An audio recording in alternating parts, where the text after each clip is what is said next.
Hi, I'm Danielle Scheel, and this is my introduction for EDL850 School Law.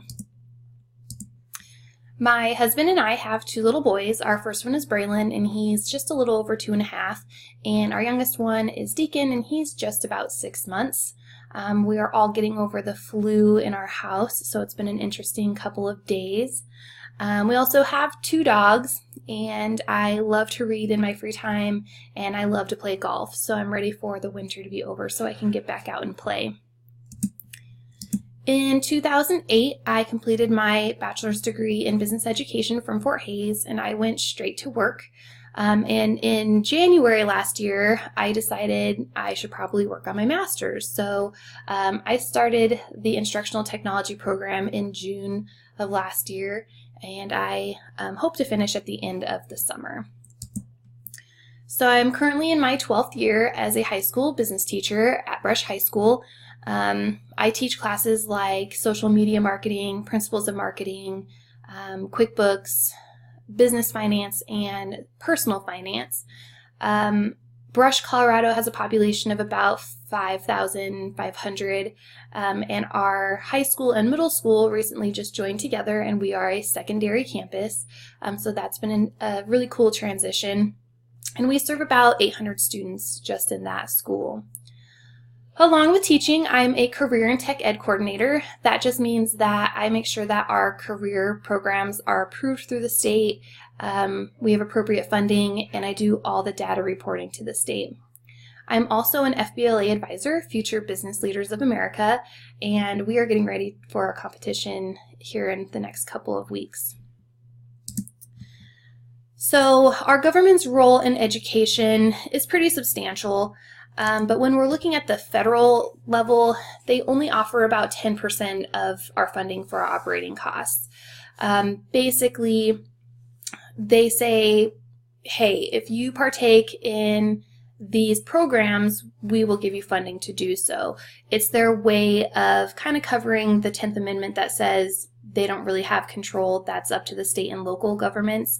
But they want to make sure that schools are offering equal education opportunities and whatnot. So they're not telling us what to do, but they are offering us an incentive to do those things. The state government basically offers accountability and oversight, and they can do that through Common Core state standards or other programs that are offered through the state. But they provide a little less than half of our operating costs, and those are collected through income and sales tax at the state level. They just make sure that we adhere to laws, and they then disperse funds through the state and federal government. Our local government is governed by a school board. These members are elected by the public, or they can be appointed by the city council or the mayor. The school boards are responsible for covering the remaining budget that's not covered by federal or state funds. This is typically covered through property tax.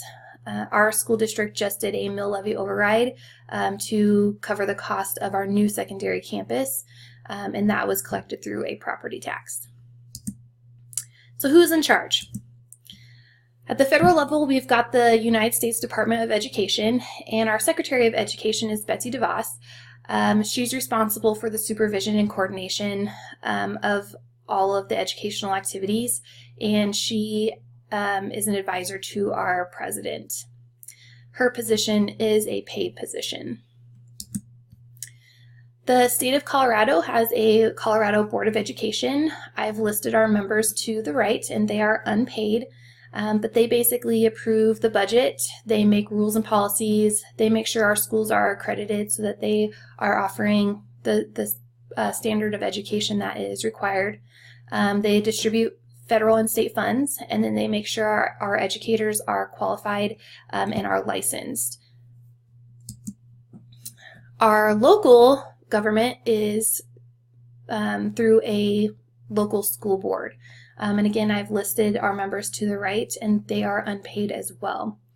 But the school board does all of the decision making for the schools. They make policies, they do educational planning and appraisal through curriculum development, they hire and appraise staff, They look at our financial resources, whether that's grant funding or our property tax income, and then our school facilities, and then communication with the public. When we're looking at our components, the local school board covers component 6.1 because they're looking at the local level. They're looking for the specific school. The 6.2 component is covered by the State Board of Education, and they are just looking at supporting schools through improvement and development. And then 6.3 is covered by the federal level because they're looking at the overall development of education and success. So how does this support the educational success and well-being of every student and adult? The government basically sets achievement standards across all schools. They make sure that we have equality of access to education for everybody. And then they're looking at the development and educational practices and policies. So one question was, well, who has the most power? And I think that the local school boards have the most power. Even though a lot of their decisions come from the state level through those state incentives and federal incentives, they actually have the final say in what happens. One example of this is our school board has just decided that our schools are not partaking in the state standardized testing. We do still have to prove that we are meeting those standards that are set, but there are other ways to do that.